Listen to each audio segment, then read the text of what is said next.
अस्सलाम वालेकुम व्यूअर्स, उम्मीद करती हूँ आप सब खैरियत से होंगे। My name is Urwa Azeem. I am PPSC lecturer chemistry recruitment topper 2022। इस वीडियो में हम डिस्कस करने वाले हैं कि आप डेमो को कैसे प्रिपेयर कर सकते हैं लेक्चरर केमिस्ट्री की जॉब के लिए। पीपीएससी या एफपीएससी या किसी भी लेक्चरर केमिस्ट्री की जॉब के लिए जब आप प्राइवेट सेक्टर में भी जाते हैं तो आपको डेमो का कहा जाता है। जैसे कि प्राइवेट कॉलेजेस में आप सीवी सबमिट करवाते हैं और वैकेंसी आने पे वो आपको डेमोन्स्ट्रेशन के लिए बुलाते हैं, कॉल करते हैं और कहते हैं कि आप कोई भी एक टॉपिक या 2 से 3 चैप्टर प्रिपेयर करके आ जाएं, या स्पेसिफिक टॉपिक दे देते हैं या खुद से ही आपको टॉपिक चूज़ करना होता है। तो इस तरह की सिचुएशन में भी जो है स्टूडेंट्स परेशान हो जाते हैं कि अब इसको किस तरह से वो डील करें। तो उनके लिए भी ये वीडियो काफ़ी हेल्पफुल रहेगी।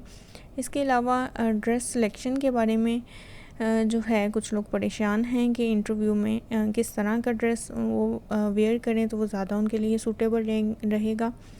इसके अलावा हम कुछ डेमो के टॉपिक्स देख लेंगे, कुछ इंपॉर्टेंट टॉपिक्स जो कि आप उनमें से भी चूज़ कर सकते हैं। तो चलते हैं आज की वीडियो की तरफ। इंटरव्यू में जब आपको डेमो के लिए कहा जाता है तो उसकी डिफरेंट तरह की सिचुएशंस हो सकती हैं। एक तो ये हो सकता है कि आपको कोई एक टॉपिक, इंटरव्यू पैनल का ही कोई मेंबर एक टॉपिक दे दे और देन आपसे कहे कि इस पे हमें डेमो दें, इस पे हमें टीच करें। इसके अलावा दूसरी सिचुएशन ये हो सकती है कि आपसे कहा जाए कि आप कोई भी अपनी मर्ज़ी का टॉपिक, अपनी मर्ज़ी का कोई भी जो है सब्जेक्ट, उसमें से जो एरिया है वो चूज़ करें एंड देन आप उसके ऊपर हमें डेमो दें। तो दोनों सिचुएशन के लिए आपको उस टाइम पे तैयार रहना चाहिए, क्योंकि अगर तो वो आपको खुद टॉपिक देते हैं तो आप इंटरव्यू में जाने से पहले इतनी तैयारी तो कर ही चुके होते हैं कि आप किसी भी टॉपिक पे मीन के डेमो देने के काबिल होते हैं।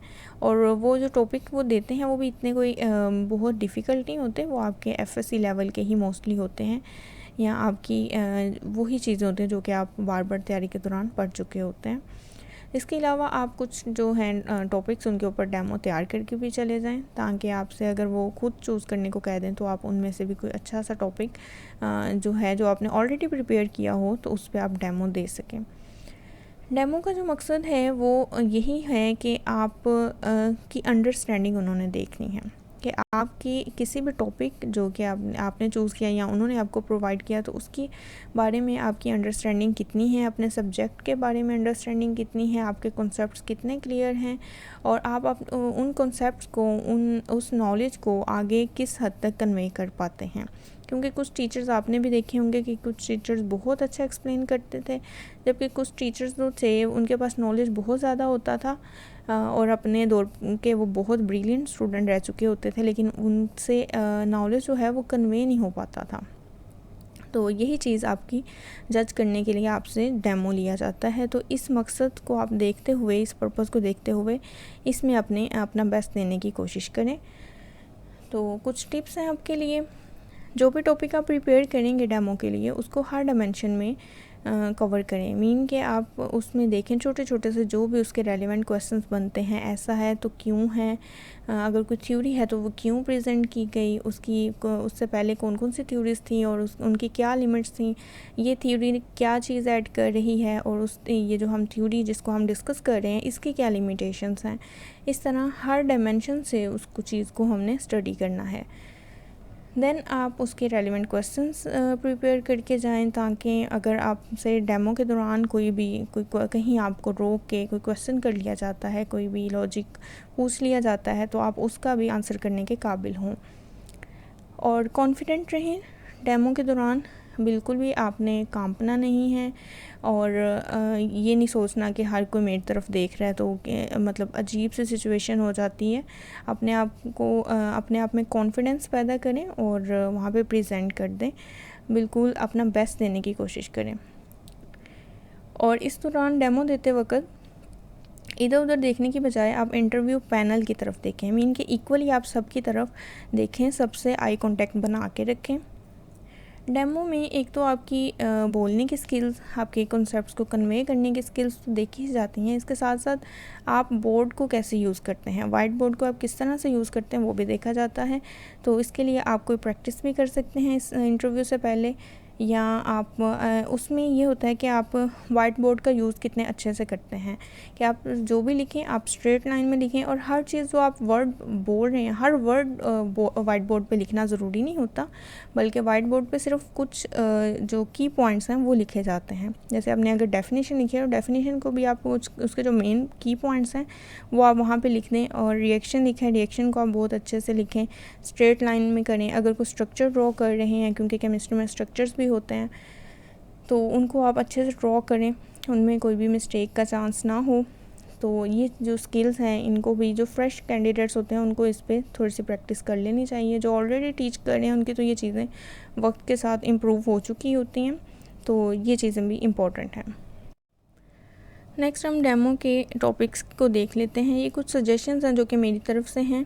बहुत सारे स्टूडेंट्स पूछ रहे थे, उनको समझ नहीं आ रही कि वो डेमो के लिए कौन सा टॉपिक चूज़ करें, तो उन्होंने ही ये रिक्वेस्ट की थी कि एक डिटेल्ड वीडियो बना दें इसके ऊपर। तो ये सिर्फ कुछ सजेशंस हैं जो कि मुझे लगता है कि इनके ऊपर अच्छी डेमोन्स्ट्रेशन प्रिपेयर की जा सकती है। अब इसमें से भी जो भी आपको रेलेवेंट चीज़ लगती है, मीन के आपका जो एरिया ऑफ इंटरेस्ट है, आप इनमें से भी चूज़ कर सकते हैं। इसके अलावा आपको यहाँ से आइडिया मिल जाएगा कि आप बुक के किस हिस्से को अपने डेमोन्स्ट्रेशन के लिए चूज़ करें। तो हम टॉपिक्स देख लेते हैं। सबसे पहले हमारे पास हाइब्रिडाइजेशन है।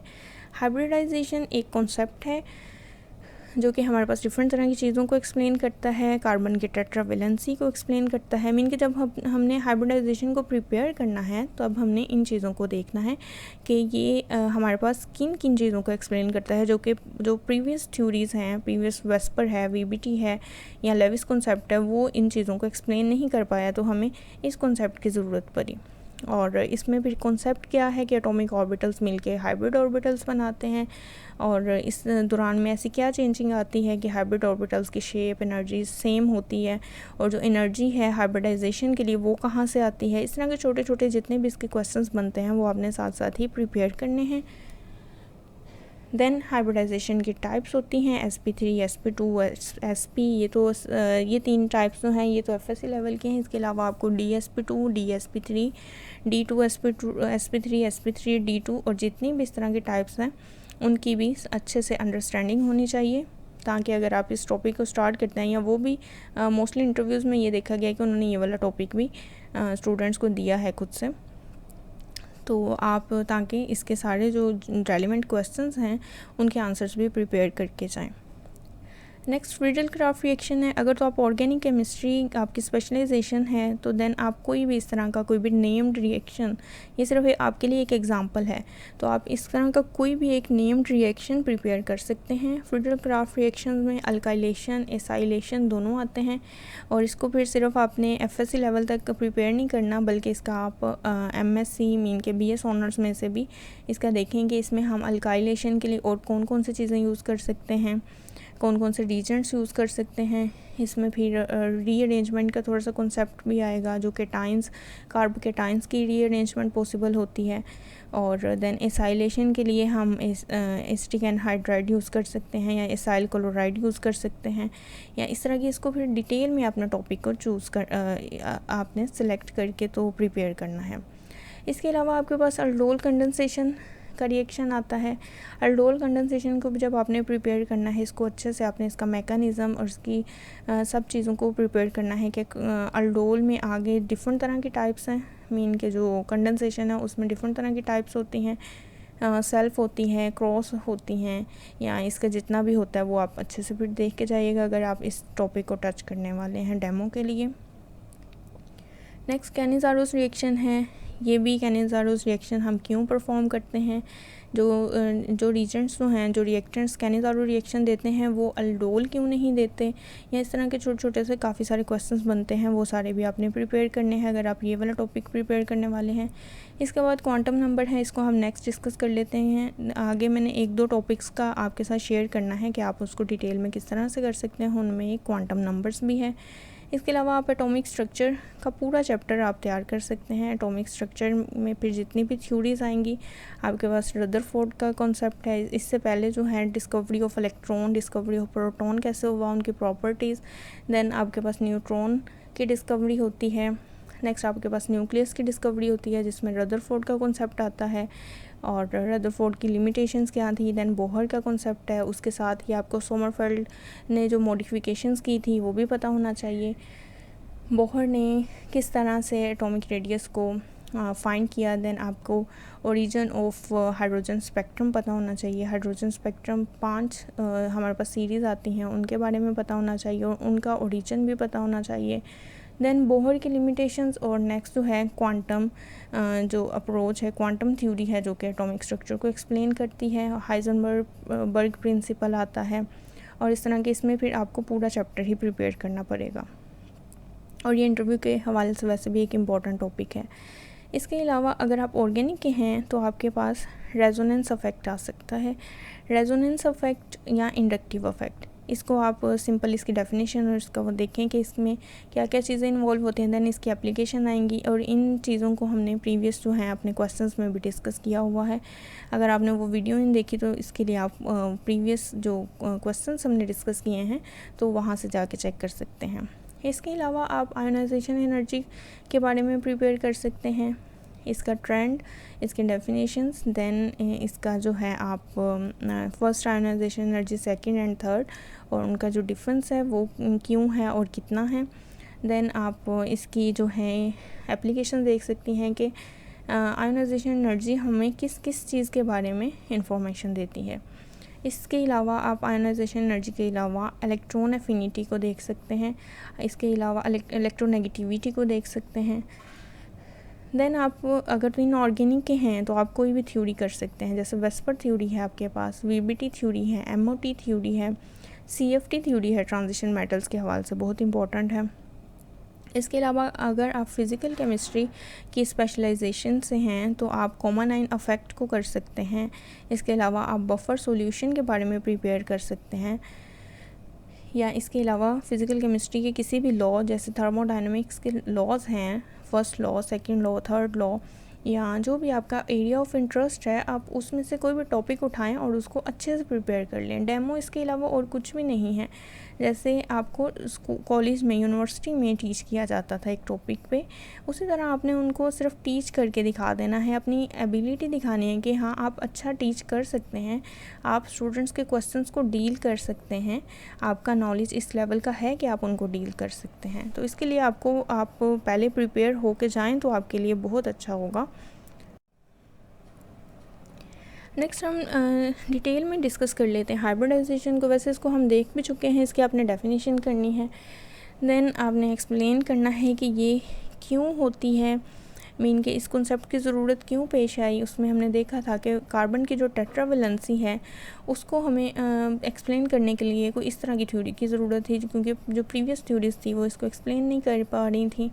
इसके अलावा कुछ हमारे पास जो हैं जैसे कि बोरोन है, बोरोन अगर उसके हम सिंपल उसकी कॉन्फ़िगरेशन देखें तो वो मोनोवेलेंट है, जबकि वो ट्राईवेलेंट कंपाउंड्स बनाता है, जैसे कि BCl3 बनाता है, BF3 बनाता है, तो उसकी ट्राईवेलेंसी को भी हाइब्रिडाइजेशन का कॉन्सेप्ट ही एक्सप्लेन करता है।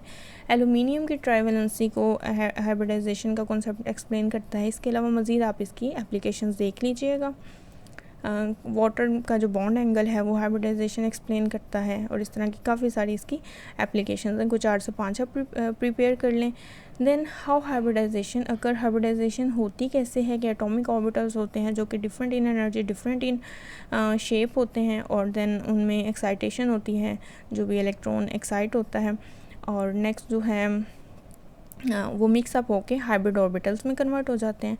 अब जो एक्साइटेशन होती है उसके लिए एनर्जी कहाँ से आती है? एक्चुअल में ये सारा जो प्रोसेस है ये बिल्कुल एक बहुत फास्ट होता है। हम तो इसको स्टेप बाय स्टेप पढ़ते हैं ना कि पहले ग्राउंड स्टेट में थे इलेक्ट्रॉन, देन पहले एक्साइट हुए, देन हाइब्रिडाइजेशन हुई, लेकिन एक्चुअल में ये सब कुछ बिल्कुल साइमल्टेनियसली हो रहा होता है। तो जो हाइब्रिडाइजेशन के नतीजे में एनर्जी रिलीज़ होती है वही एक्चुअल में यूज़ हो रही होती है एक्साइटेड जो है एक्साइटेशन ऑफ द इलेक्ट्रॉन के लिए।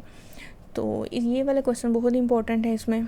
देन आप टाइप्स देख लें, जैसे कि मैंने पहले एक्सप्लेन किया। फॉर एग्जांपल अगर आप sp3 को चूज़ करते हैं, टाइप्स को जनरल बताने के बाद sp3 हाइब्रिडाइजेशन की तरफ आते हैं, तो देन sp3 में जितने भी कॉमन कंपाउंड्स हैं हमारे पास, जैसे कि मीथेन आता है, देन हमारे पास वाटर आता है। इसके अलावा वाटर के ही ऑक्सीजन के ही ग्रुप का जो सेकंड मेंबर है सल्फ़र, उसका हाइड्रोजन सल्फाइड आता है, ये भी sp3 हाइब्रिडाइजेशन शो करता है।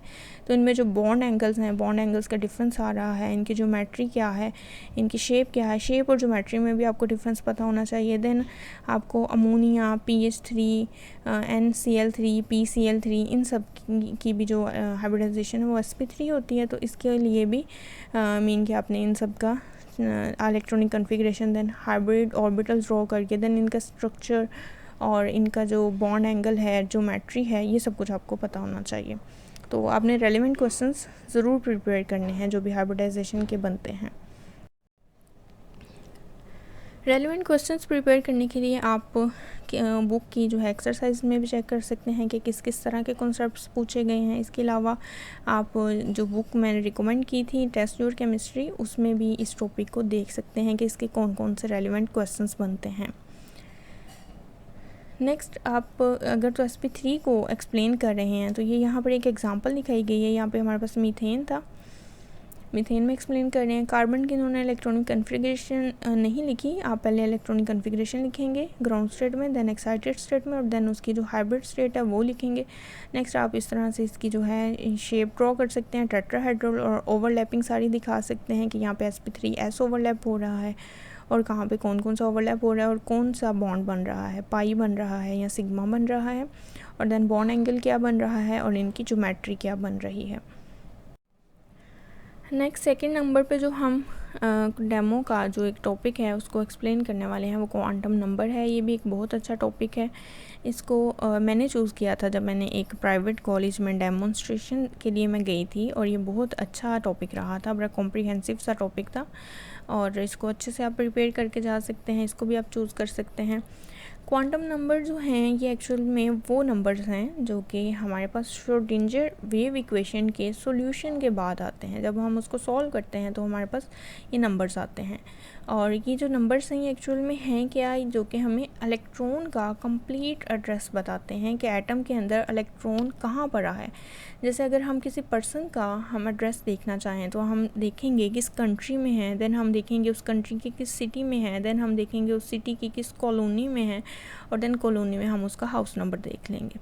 या इसी तरह हम बिल्डिंग के हिसाब से भी देख सकते हैं कि आप बिल्डिंग में सबसे पहले देखते हैं कि वो कौन सी बिल्डिंग में है, देन आप देखते हैं बिल्डिंग के कौन से फ्लोर में है, फ्लोर में जाके आप देखते हैं कि कौन से हाउस में है, और हाउस में भी किस रूम में बैठा हुआ है वो कोई भी पर्सन। तो इस एग्जांपल से आप स्टार्ट ले सकते हैं। देन आप इलेक्ट्रॉन की तरफ आएंगे। इलेक्ट्रॉन को फिर हम किस तरह एक्सप्लेन करेंगे, इलेक्ट्रॉन में एटम में किस शेल में पड़ा है, देन उस शेल के किस सब शेल में है, देन उस सब शेल के कौन से ऑर्बिटल में है, और ऑर्बिटल में भी उसका कौन से स्पिन स्टेट में है। तो इस तरह से ये चार चीज़ें हमें, चार तरह के नंबर्स हैं जो कि मिल के इलेक्ट्रॉन की पोजीशन को डिफ़ाइन कर रहे होते हैं। तो फर्स्ट नंबर पे है जी प्रिंसिपल क्वांटम नंबर। इसको आप अच्छे से एक्सप्लेन करें इसी बारे में कि ये हमें शेल के बारे में बताता है, हमें शेल की एनर्जी के बारे में, शेल का जो डिस्टेंस है, जो रेडियस है उससे न्यूक्लियस है, उसके बारे में बताता है। देन हम इसमें नंबर ऑफ़ इलेक्ट्रॉन कैसे फाइंड कर सकते हैं, और इस तरह से कि हमारे पास कौन कौन से होते हैं शेल्स। KLM होता है, K के लिए N की वैल्यू 1 होती है, क्योंकि ये प्रिंसिपल क्वांटम नंबर को हम स्मॉल n से डोनेट करते हैं, तो इसलिए स्मॉल n अगर तो 1 है तो K होगा, 2 है तो L होगा, and so on. Next, azimuthal quantum number की तरफ आ जाएं। ये बड़ा सिस्टमेटिक सा एक टॉपिक है जो कि बड़ा अच्छा चलता है। आप एजीमुथल क्वांटम नंबर की तरफ आ जाएं। एजीमुथल क्वांटम नंबर में आप बताएंगे कि ये हमें हमारे सबशेल के बारे में बताता है। देन आपका जो सबशेल्स हैं वो कौन कौन से हो सकते हैं, और उसकी वैल्यू जो है वो हमेशा n से एक पॉइंट कम होती है। 0 से स्टार्ट करती है ये वैल्यू और n-1 तक जाती है। तो आपका जो 0 की वैल्यू है वो शो करती है कि S सब शेल है। S सब शेल की आप आगे ओरिएंटेशन बता दें कि ये स्फीरिकल होता है। देन अगर तो L की वैल्यू 1 है तो आपके पास ये जो सब शेल है ये P है और इसकी डम्बल शेप होती है। तो एंड सो ऑन, इसके बारे में हमें ये बताती है कि इसमें कितने नंबर ऑफ़ इलेक्ट्रॉन हैं वो भी हम देख सकते हैं इसमें से। उसके लिए हमारे पास फार्मूला होता है 2l+1। तो नेक्स्ट जो क्वांटम नंबर आता है वो है मैग्नेटिक क्वांटम नंबर। ये हमें ओरिएंटेशन के बारे में बताती हैं कि किसी भी ऑर्बिटल की कितनी ओरिएंटेशंस हैं। जैसे कि पी की हमारे पास 3 ओरिएंटेशन हैं, इसको हम एम से शो करते हैं और एम की जो वैल्यू है वो प्लस माइनस 0 से स्टार्ट होकर प्लस माइनस एल तक होती है। और देन हम इससे भी नंबर ऑफ़ ऑर्बिटल्स फाइंड कर सकते हैं कि कितने नंबर ऑफ़ ऑर्बिटल्स हैं हमारे किसी भी सबशेल में। जैसे कि एस में एक ही ऑर्बिटल होता है, पी में 3 होते हैं, डी में 5 होते हैं, और देन उनकी ओरिएंटेशंस क्या क्या होती हैं। तो ये सब कुछ जो है हमारे पास मैग्नेटिक क्वांटम नंबर एक्सप्लेन करता है। नेक्स्ट क्वांटम नंबर है स्पिन क्वांटम नंबर। एक ही ऑर्बिटल में जब हम 2 इलेक्ट्रॉन्स को करते हैं, 2 इलेक्ट्रॉन्स होते हैं, तो उनके जो स्पिन्स हैं वो अपोजिट होते हैं, क्योंकि उनके जो स्पिन्स हैं वो डिफरेंट होते हैं। एक क्लॉकवाइज होता है तो दूसरा एंटी क्लॉकवाइज होता है। तो ये स्पिन क्वांटम नंबर हमें उसके स्पिन के बारे में बताता है। इसके साथ साथ आपको इसी टॉपिक का ही पार्ट समझते हुए आपको इलेक्ट्रॉन की फीलिंग के बारे में भी पता होना चाहिए, जिसमें आपके पास ऑफ बार रूल आता है, पाउली एक्सक्लूजन प्रिंसिपल आता है, हुंस रूल आता है। तो ये सारे रूल्स भी आपको पता होने चाहिए, वो भी एक किस्म से इसी टॉपिक का हिस्सा है। और अगर आप कोई भी टॉपिक प्रिपेयर करते हैं, किसी भी चैप्टर का वो हिस्सा है एफएससी में, तो आपको उस कंप्लीट चैप्टर को भी अच्छे से प्रिपेयर करना चाहिए, क्योंकि अगर वो जो एक टॉपिक होता है वो उस डिफरेंट चीज़ों से जो कि पीछे डिस्कस हो चुकी होती हैं उससे रिलेट कर रहा होता है, तो आपसे पीछे से भी कोई क्वेश्चन हो सकता है। तो उसके लिए भी आप प्रिपेयर होके जाएं और एक्सरसाइज उस चैप्टर की अच्छे से करें। यहाँ तक हमने बात की कि आप डेमो को कैसे प्रिपेयर करेंगे, डेमो के लिए कोई important topics. I hope so कि आपको काफ़ी चीज़ें क्लियर हो गई होंगी, आप इस चीज़ की प्रैक्टिस करें। और अगर कोई भी मज़ीद क्वेरी है तो आप कमेंट सेक्शन में पूछ सकते हैं। अभी आते हैं ड्रेस सिलेक्शन की तरफ। ड्रेस सिलेक्शन आपको बड़े ध्यान से करनी है, क्योंकि आपकी जो अपीयरेंस है जब आप एंटर होंगे इंटरव्यू पैनल के सामने, तो वो आपका फ़र्स्ट इम्प्रेशन उनके ऊपर डालेंगी कि ये जो है इंसान ये किस तरह की पर्सनैलिटी का मालिक है। और आप चूँकि जिस जॉब के लिए जा रहे होते हैं तो आपने अपने आप को वैसा ही पोर्ट्रे करना होता है, मीन कि आपने वैसी ही ड्रेसिंग, वैसा ही गेटअप अपना के जाना होता है। अगर आप लेक्चरर की जॉब में जा रहे हैं, टीचिंग फील्ड में जा रहे हैं, तो आपको अपने आप को एक टीचर के हिसाब से ही प्रेजेंट करना है। आप अपना ड्रेस चूज़ करें और उसके लिए आपको 2-3 चीज़ों को सामने रखना पड़ेगा। सबसे पहले आप वो पोस्ट देखें कि आपकी जो पोस्ट है वो क्या है। देन आप थोड़ी वेदर कंडीशन देखें कि आपका जो वेदर है वो किस तरह का है, तो उससे भी आपको मीन के रेलेवेंट होना चाहिए। अगर तो समर है तो आप समर में जो क्लोथिंग होती है वो यूज़ करें, अगर विंटर है तो विंटर की जो भी उसकी अटायर होता है आप वो यूज़ करें। देन आप अपनी चॉइस को भी मद्देनज़र रखें, क्योंकि आपको पता है कि आप किस चीज़ में, किस ड्रेस में सबसे ज़्यादा कंफर्टेबल रहते हैं और किस गेटअप में ज़्यादा कंफर्टेबल हैं, तो आप अपने आप को उस तरह के अटायर में लेके जाएं। देन हम थोड़ा सा देख लेते हैं, वैसे तो अपनी अपनी सबकी चॉइस होती है, कुछ ऑप्शंस डिस्कस कर लेते हैं। गर्ल्स जो हैं, और दूसरा जो है आपको चूज़ करते वक्त आपको कलर्स का भी ख्याल रखना है। बहुत ज़्यादा जो है ओवर प्रिंटेड ड्रेसेस नहीं पहनने, कोई सोबर से आपको 1 या 2 कलर्स में ही कोई कलर्स चूज़ करके ड्रेस आपने चूज़ करना है। जैसे बहुत ज़्यादा फ्लावरी सा या बहुत ज़्यादा इस तरह के प्रिंट्स होते हैं जो कि इतना अच्छा इंप्रेशन नहीं डालते, तो इंटरव्यू में आपको प्लेन ड्रेसेस की तरफ ही जाना चाहिए। तो गर्ल्स के लिए आप कोई भी जो है 3 पीस भी चूज़ कर सकते हैं ड्रेस, या आप अगर तो वेल वेयर करते हैं या हिजाब वेयर करती हैं तो आप उसको उस ड्रेस के साथ अपने हिजाब को और किसी भी स्ट्रॉलर के ज़रिए आप हिजाब कर सकती हैं। और वेल का कुछ लोगों ने पूछा था, अगर आप वेल स्ट्रिक्टली वेल को ओबे करती हैं तो आप ज़रूर करें वहाँ पर, लेकिन अगर आप स्ट्रिक्टली ओबे नहीं करती तो एटलीस्ट आप इंटरव्यू रूम में आपसे जब कहा जाए कि आप हटा दें वेल, तो आप वहाँ पे रिमूव कर दें। तो क्योंकि जहाँ तक मुझे याद है तो उन्होंने ये कहा था कि आप मास्क वगैरह जो है वो नीचे कर लें।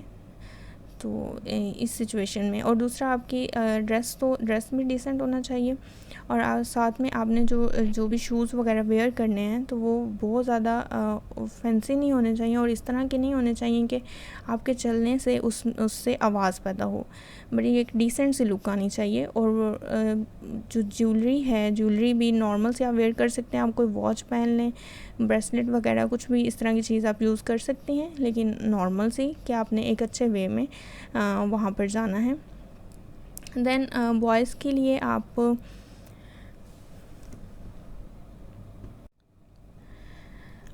शलवार कमीज़ और साथ वेस्ट कोट भी वेयर कर सकते हैं। इसके अलावा आप पैंट कोट जो सूट होता है वो भी वेयर कर सकते हैं। इसके अलावा आप सिंपल पैंट शर्ट भी वेयर कर सकते हैं। और लेकिन आपने भी कलर्स का थोड़ा ख्याल रखना है, डिसेंट से कलर्स आपने चूज़ करने हैं। और प्रिंट्स वगैरह भी जो शर्ट्स के हैं वो ज़्यादा ज़्यादा प्रिंटेड ना हों, ज़रा सिंपल से ही हों, और कलर्स भी डिसेंट हों। और ये था ड्रेसिंग के बारे में। आप बाकी जो है आपकी चॉइस है कि आपको पता है कि आप पे क्या चीज़ सूट करती है, तो ये कुछ ऑप्शंस होते हैं। तो ड्रेसिंग पे भी आप ज़रूर तवज्जो दें इंटरव्यू में जाने से पहले, क्योंकि ये आपकी पर्सनैलिटी का एक बहुत इम्पॉर्टेंट हिस्सा होता है। तो यहाँ पे आज की वीडियो ख़त्म करते हैं। बस जब भी आप इंटरव्यू में जाएं, किसी भी तरह का इंटरव्यू है, प्राइवेट सेक्टर में है या गवर्नमेंट सेक्टर में है, अपने आप में फुल कॉन्फिडेंस में हों। आप कॉन्फिडेंट रहें और प्रिपरेशन अच्छे से करके जाएं। उससे भी आपके अंदर कॉन्फिडेंस आता है। जब आप अच्छे फुली प्रिपेयर्ड होते हैं तो आप कॉन्फिडेंट नज़र आते हैं। और इंटरव्यू में जाने से पहले अपनी स्लीप जो है वो आप पूरी लें, और ताकि आप इंटरव्यू वाले दिन जो हैं वो फ्रेश हो सकें और पैनिक ना हो। जो आप कर सकते हो आप अपना बेस्ट दें और बाकी अल्लाह ताला पे छोड़ दें। अल्लाह ताला बेशक बेहतरीन सिला देता है, बेहतरीन करते हैं। जो भी ये होता है, जो हमारे लिए बेहतर होता है, वही अल्लाह ताला उसमें आसानी पैदा कर देते हैं। तो बेस्ट ऑफ लक, अल्लाह हाफिज़।